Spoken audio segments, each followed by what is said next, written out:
go. And we should be, yeah, live.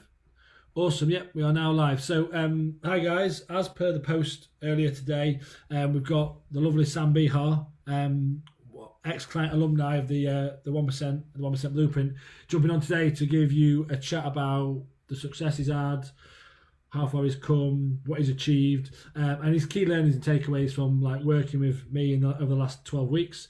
By all accounts, he's absolutely smashed it. So it'd be a good one to watch. Take from it what you can. And I'll hand over to Sam. Like, do you want to give yourself an intro, mate, and just tell us about you and who you are? Sure. I'm Sam Behar. I'm 36, previously very overweight, dad of three, pretty busy life, a bloke that was full of excuses as to why I couldn't get fitter and slimmer. Live in Brighton, and certainly had a very good experience working virtually and remotely with Luke over the past 3 or 4 months. Okay, thank you. So you've also got 400 children as well, haven't you? You've got lots of kids. Tons of kids, yeah. Kids everywhere. Sam's got twin boys and an older boy as well, so he's a busy and a brave man. So this would be a good one for anyone when we get into it who says they haven't got time, they're too busy. You're also business director at a successful ad agency, right? And that's got its pressures. It's a big, a big company that you're essentially working for and running. Like, so there's lots going on there, and we can dig into that. So yeah, if anyone's watching this and they often use I guess it's a fair excuse that they haven't got time. I think Sam's a prime example of someone who shows that you can achieve what you want. So with that preamble, obviously we and also Sam, the truth is Sam's a good friend as well. Like, I've known Sam for a long time, but he reached out about 12 weeks back and said, look, I need some help. What was going on when we first spoke? What wasn't working?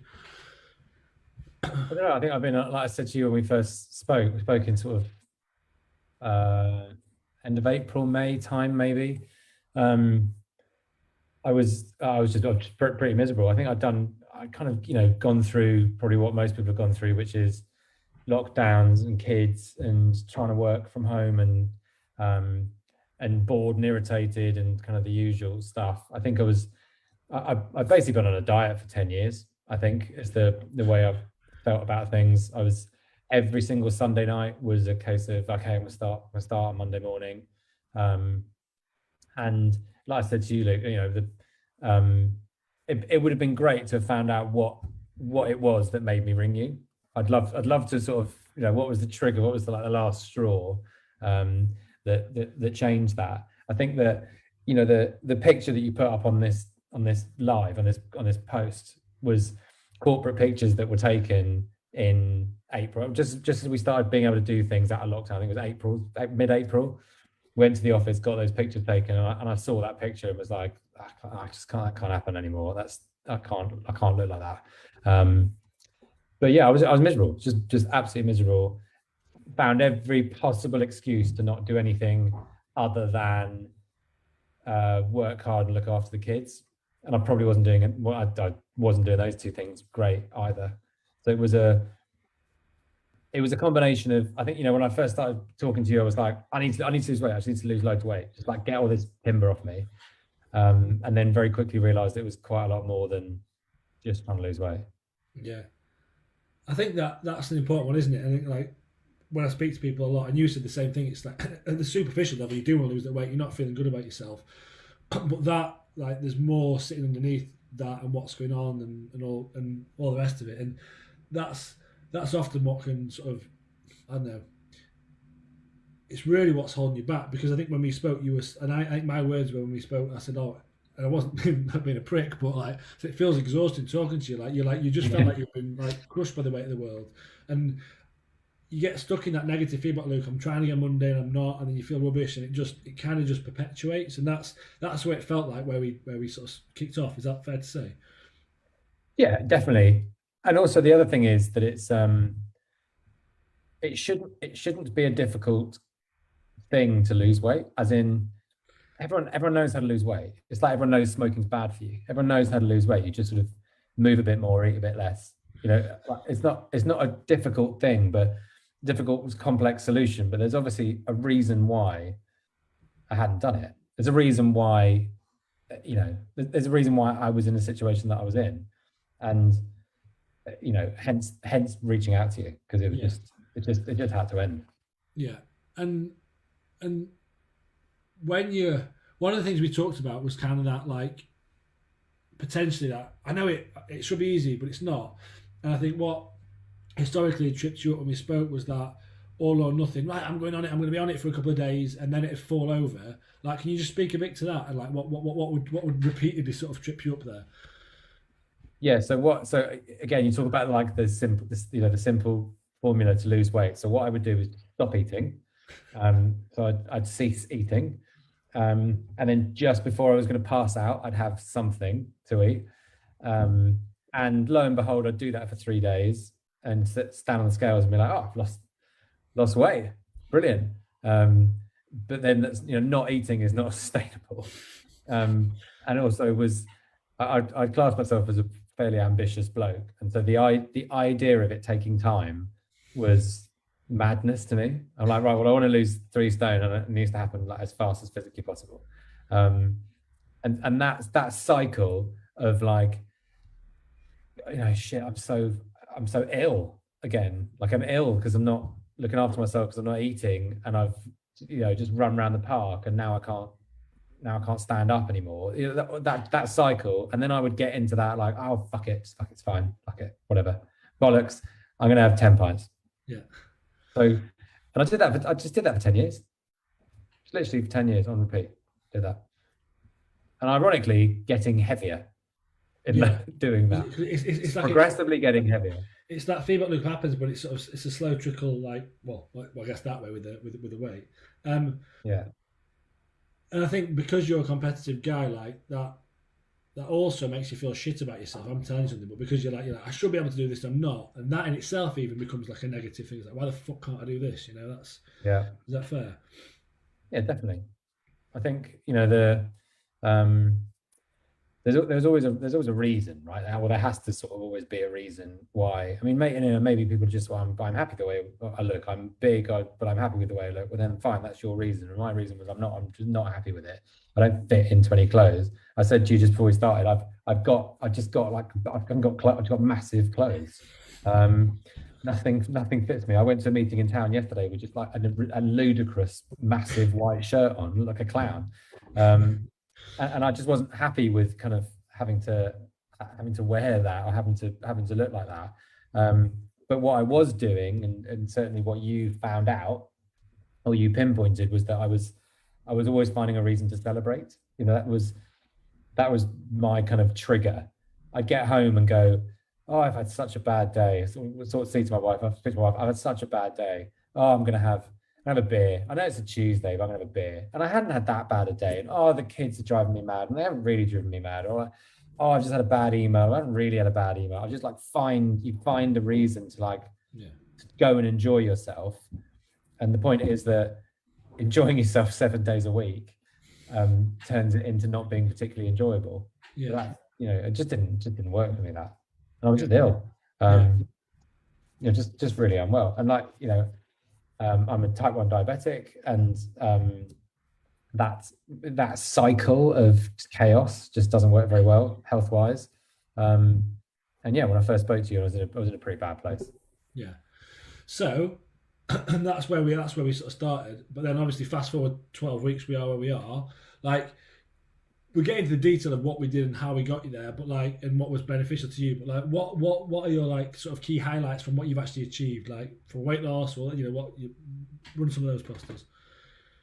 I think some of the outside of the weight loss is great, right? And it is an amazing ego boost when people go, oh my god, you lost so much weight. You and even still now seeing people that go, God, you've lost loads of weight. And we worked with each other over the summer, and so when I dropped the kids off at school on the first day, there were 10, 15 parents standing outside the school gates that went, oh my god, look how much weight you've lost. And that is great, albeit a bit weird to be like, look, you're the weight you should be. Well done. Yeah. Congratulations, you're not overeating anymore. So aside from that, I think the The kind of big And how much takeaway. we're down is about, it's 3 stone, isn't it? Give or take. It's over Is that three, right? three and a bit, nearly 3.5 stone now. So yeah, 110, 24 kilos, I think I've lost all in all currently. Um, so, and actually like I picked some of, I told you I picked potatoes up at the supermarket, put like an 8 kilo bag of potatoes up. I'm like, shit, I was carrying 3 of these around everywhere. I think outside of the weight loss, it's like prioritizing things. You telling me like turn your phone off, for instance, like be present. Um, don't I would reply to anyone at work. I'd reply, it doesn't matter what time of day, it doesn't matter what I was doing. I'm pretty sure my wife could have been given birth to another child and I would have accepted a phone call at work. I'm just like, can't possibly let anything get in the way of work. And ironically, I think I've got better at work, just saying no to people, just turning that off and deep and prioritizing and Setting those boundaries, isn't it, and making clear with it, and actually giving yourself time to breathe and structure, and actually it facilitates you operating better. Sorry to interrupt, but is that a fair summary? yeah, and I think that prioritization is really important. It also means because you care a bit less, because you care a bit less all the time, you care more in consolidated periods of time. So you're like, right, it's work. I'm at work now. Okay, I'm working now. Like I'm going to work now, and then do I need to stay up for another hour and carry on that thing, or should I just get up and deal with it tomorrow? Like just get up and deal with it tomorrow. And does that make me a worse boss? And it probably makes me a better boss or a better employee or a better colleague or a better agency contact for my clients. You just get things in a better priority. And I would always say I was, I'm a dad first. You're probably the same. You say like, I'm a dad first. My kids are everything.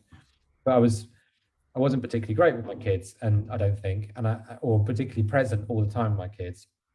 And I've never taken my kids swimming. I said that, that's one of the, you said, what's the goal? Is there any like specific goals you can get at the end of this, the program of working with you? And I said, well, I want to take the kids swimming because my eldest is nearly 7. I've never taken him swimming. I refuse to take my top off in a swimming pool. And I'm taking him swimming on Friday because there's absolutely no reason why I need to feel embarrassed about getting undressed in public anymore.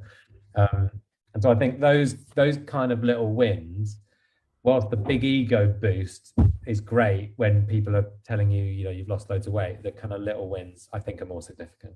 Yeah. And I think, and you tell me if this is right, it's because those little things happen all the time, like all throughout your life and all throughout the day and all the rest of it. And if they're all becoming positive and you're feeling good about it, that's just a whole massive like positive stuff that starts to build up. Like I think we mentioned as well, you went up for having photos taken and things like that. Like, well, that's changed. So you can have photos with your kids now. And that's happy. That's such a big thing. Like it might seem small, but like it's a huge thing because then you're sort of proud of that. And taking your kids swimming, that's something you haven't done for 7 years. That's amazing, right? And that's positive. And the things about the work, and we've got like all these pictures, these pictures on the wall. There's like I don't exist in this house. I just don't. There aren't pictures of me. And we've got one on the mantelpiece now. It's like me and my wife and the 3 kids and the dog. And it is a bit of a weird thing actually in our house. Like there's a picture of Sam in the house because there weren't any. I wouldn't allow it. Right? And that's what's so good that's changed. So all accounts, like from an achievement perspective, I think like bossed it, and then also like we talked about, you talk about your fat clothes, like you had like Laura, your wife, she chopped one of your hated hoodies up and had a bit of like a purging of that. So you've got loads of you have to buy a new wardrobe. I'd say that's a good problem to have. In amongst that, and that's the sort of success you've achieved. What do you think's driven that? Like in what we've learned and how we engaged and going through the program, what's been your key learnings for? I guess one of them is breaking the cycle, that negative cycle that you were in, actually achieving it, but then also being able to sustain it. Like, if someone's watching this, they're thinking like, well, how the fuck has he managed that? What's been the practical things that you've been able to do? I guess from a mindset and practical perspective, that's helped you get there. I think in simple terms, there's scenarios you find yourself in during the day with food. There's always a scenario. So there's queuing at a cafe for a sandwich at lunchtime. Right? There's like you find yourself in these scenarios, and you go, I'm going to have a massive sandwich. Before working with you, I'd have definitely had the biggest sandwich I could buy, a packet of crisps minimum, um, a Diet Coke or something, or like a bottle of water, something with nothing in it. But I would then find a reason to eat something else. All of a sudden you're looking like 1,000 calories is getting consumed in one sitting, because my brain was of the mindset that like, wow, I have time to reward myself. I've done 4 hours worth of work. Right, now it's time for a celebration of the fact that I've managed to get through a fucking morning. So once you break that, and you told me about that scenario, and to anyone that's watching, Luke, you found my house on a map. You found an M&S garage, a petrol station that was like a half a mile walk away, and you were like, go there at lunch, don't drive, walk there, get a Be Good Yourself salad, listed 3 or 4 things that I could buy, put an egg and a spinach with it, and come home and eat it. And those 2 scenarios, and most people will go, well, yeah, I would like the sandwich and the crisps and the chocolate bar, please, because I'd like that one. But you've forgotten about that. Once you've had the salad, you've forgotten about that an hour later. If you're on lunch at 1 o'clock, by 2 o'clock, you've forgotten that you wanted the sandwich and the crisps and the crack and all the other stuff that came with it. You forget about that. And I think that if you manage to get me to just crack that piece, as in, right, crack the I don't have to celebrate all the time, and when I celebrate, it's a good thing. And then the probably what you don't really notice as having the biggest impact, but certainly for me having the biggest impact working with you, is that you then go, right, I'm ready to start doing some other stuff now. So like, okay, and I had an exercise bike. That was how I lost weight. I got a Peloton, got on that. And I'd get home and think, actually, old Sam would have gone, oh, I cocked up today. I had a sandwich and crisps and a chocolate bar. Let's have a bottle. Like just forget about today. We'll start again tomorrow. Whereas you've been eating well throughout the day, you then go, right, I might as well get on the Peloton for half an hour, like crack that for a bit, or go for a run, or go for a walk, or go for, put an audiobook, or whatever it is. All of a sudden, that time that I didn't have, that I just kept telling everyone, I don't have time, I've got time for any of this. All of a sudden you find the time. Yeah. I think that was the main crux of it, was that crack in that cycle. Yeah. And I think that's the important thing, that what you realise is it's not actually the crisps and the chocolate and the sandwich, really. It's your mindset and headspace in that scenario and thinking, well, this is the default, and there has to be something different. Now, do you have to eat salad to lose weight? No, of course not. It can be whatever. But just so happens with your diabetes, having a lower carb, healthier, more nutrient dense lunch, that helps you improve that, doesn't it? That's a performance. And then also from a performance perspective, this is for anyone, not just someone who's diabetic. Eating a chunk of carbohydrate in the middle of the day, there's nothing wrong with that per se. That's what you expect. But it also makes you feel sleepy and lethargic, because your body releases dopamine because you're eating something like that. And also, you're digesting a load of carbohydrates. So if you have something like that, it's a bit more nutrient dense, it's healthier. For you, it ticks the health box with the diabetes as well, but actually you're more up for it and you can perform well. And it's a healthier choice. So it's like a trinity of like good things that you've done for yourself. So, if I've done that, what next? And then it cascades into what you're saying with the Peloton and whatever, it's sort of good habits and positivity breed good habits and positivity. I think. Is that a fair summary? Yeah, I think so. I think it's I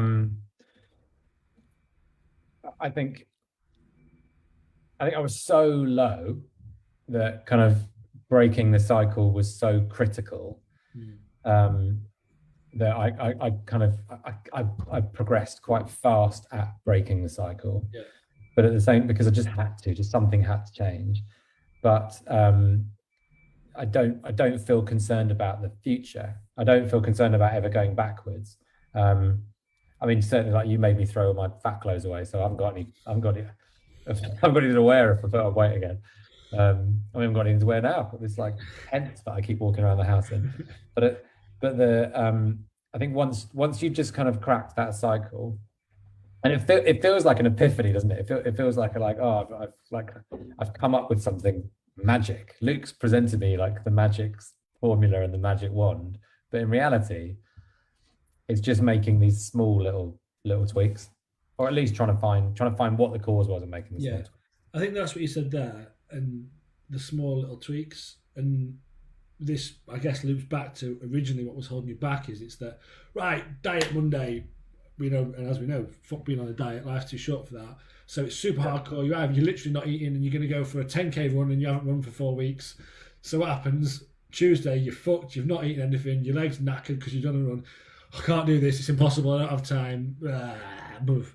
Or you go, well, let's just, I tell you, instead of going for a 10K run, how's about you go for a walk and instead of on a mad diet, how's about you just moderate what you have for your lunch and see how you feel? Oh, I felt quite good, yeah, okay. On you go. And then just build from there, And like, it's not to say you can't build on that and do more, but it's getting that initial foot in the door, I think, and then building from there. And things like, you're right, because for me, it was like, right, it's time to jump off a cliff now, or it's time to jump in the deep end. It was like one of those, either of those scenarios. So you think, oh, okay, and I'd do stuff like, no bread this week. Well, I was gonna, but instead I'll have chocolate or something that work. No, I'm not. And then I'd think, oh, I'm not eating bread this week, so I could probably have 2 pints tonight. Like, just like your brain just can't, like, my brain just didn't work. And I think if those tiny little things, and you getting me to accept that I can't lose 3.5, 4 stone overnight, then becomes a bit more manageable. Because otherwise, it's just like a mountain to climb, isn't it? You just think, I've got to lose. I've got another 3/4 of a stone to lose to get to where I want to be. Target was 4 stone, and I'm at 3.3, I think, 3.2 maybe now. So I want to progress. That's the kind of, those baby steps are really helpful in delivering that. Yeah, because and often if you look at your success elsewhere in life, with you and your career and whatever else, like generally that isn't driven by being hyper extreme and then just throwing the towel in the second something stops. But like for some reason, it's very common that we apply that methodology to ourselves, but it ends up being like where we're stuck. So I guess now you are where you are. Like, what gives you the confidence that you say, I am going to sustain this and it's not going to fall over? Well, it'll have been a massive waste of time and money if it does fall over. But I like, I'm not scared of my reflection anymore. I'm not scared of looking in the mirror. I'm not scared of a photo. I'm a better dad. I'm definitely a better husband. I'm a better colleague. I'm better at all of these things because of having made some tweaks. And whereas at the beginning of this, I thought it was all about weight. It was just 100%. I don't like the way I look. I think now that I understand that it's so much more than that, it makes quite a big difference. Yeah, cool. And that, for me, that's the thing. It's that because weight's, like you said, almost not superficial, but that's the sort of the surface level thing. But actually, what that's masking or covering up is all those things you just mentioned that you're now feeling great about, and actually they're all getting knocked down because you're feeling so bad about yourself. It's the thing I say, I bang on about this in social media a lot. It's like, or I talk about it, but it's that the version of yourself you're bringing to life, like the version that you're bringing 12 weeks ago was not your best self, and that's not me criticising you, know that, right? But sometimes it's hard to understand or feel like what that is because you're just feeling pretty shit about everything, and oh yeah, well, it's definitely my weight. But then when you start to unpick that and that comes off, you're like, well, actually, now I'm feeling better about myself. Oh yeah, I'm a bit more focused and I've got more time for the kids and I'm feeling good and I'm actually operating better work. It's like, this is it. And it's that, your exact circumstances actually, like your reality now is no fucking different than it was 12 weeks ago, but you're just a very, very, a different person's wrong. You brought to life the best aspects of yourself that were always there that just needed fucking waking up. Does that make sense? Yeah, I think so. I think I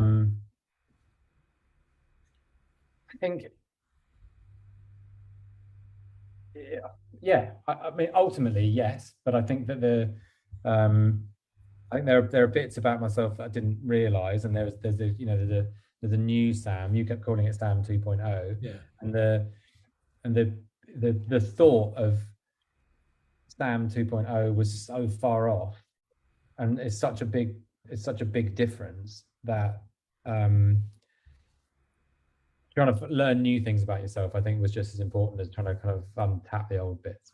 Yeah, that's it. So there's the unpicking the old sort of more negative bad habits, but it's realizing that there's new ways to operate and think. What I meant by that was more that I think often we think it's like slaying an old version and creating a completely new version. I think the way I see it is the new version was in there. It's just been flattened and squished about, and you need to look at it with a different perspective to bring it forward. So that's why Sam 2.0 was always there. It's just we've brought him to life. If that makes sense. That's the way I see it. Yeah, I'll say that. Okay, so if someone was thinking about working with me, Sam, and they were like on the fence, or they weren't sure about the process, or they just they had any reservations, or they were just thinking, right, fuck it, I watched this, I'm up for having a call with Luke, but I'm not sure about it. Like, what would you say to someone who's considering having a chat or working with me? I think that and I can give you real life scenarios because I've encouraged people to go and work with you. We've got a couple of examples of that happening now. I think that I think most people will look at this as like here I am now and here's where I want to be, and it feels like it's a long way off and it feels like it's a big mountain to climb. I would say that I had no idea that working with you would be, like I said, anything more than weight loss. I genuinely thought you'd tell me what to eat.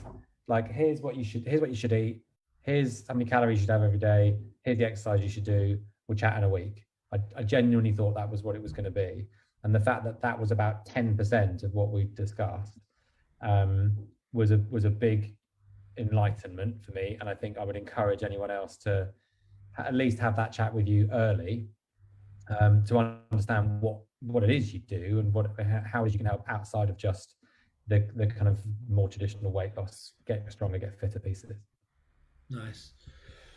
Okay, I'm going to say this because I'm biased, but that's the power of coaching. Be that in a group environment, be it one-to-one, it's that helping you see things that you don't realise or giving you a new perspective.